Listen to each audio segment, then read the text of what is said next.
हामीले फेरि पनि जापानिज माछा जुन इबाराकी केनमा माई इवासी भन्ने साकानालाई चाहिँ माछा चाहिँ हामीले आज बनाउने तयारीमा छु।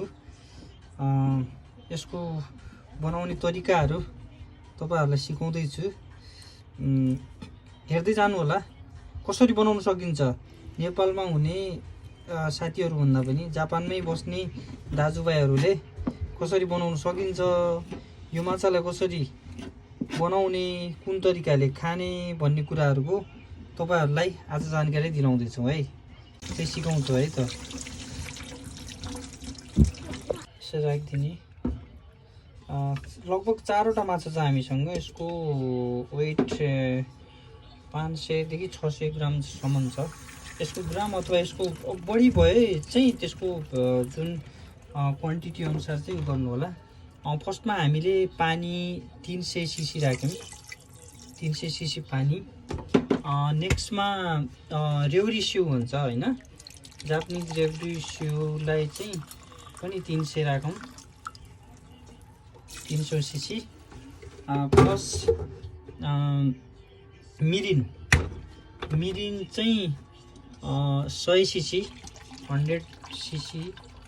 100 सीसी मिरिन। सोयु गाइज है, सोयु फेरि भन्दैछु है, सोयु चाहिँ 100 सीसी मा राखौं। ध्यान दिनु होला है प्लिज है, ध्यान दिनु होला। मिजु पानी चाहिँ 300 सीसी, रेउरीस्यु चाहिँ 300 सीसी, मिरिन चाहिँ 100 सीसी हैन, अनि सोयु पनि 100 सीसी र सातो भनेको चिनी चाहिँ लगभग 60 ग्राम जति राख्नु होला है त। 60 ग्राम हामीले वही टक्क मिलाएर राखेको छु यो अनुसार। अनि त्यसको माथिबाट हामीले स्यौगा चिप्स, स्यौगा भनेको चाहिँ अदुवालाई चाहिँ यसरी टुक्राहरू चाहिँ हाल्दिनु होला।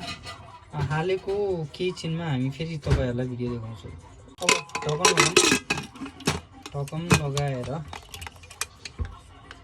हामीले यसलाई चाहिँ स्टार्ट गर्यौं। 15 मिनेट पनि भयो। हामीले कुकरमा माछा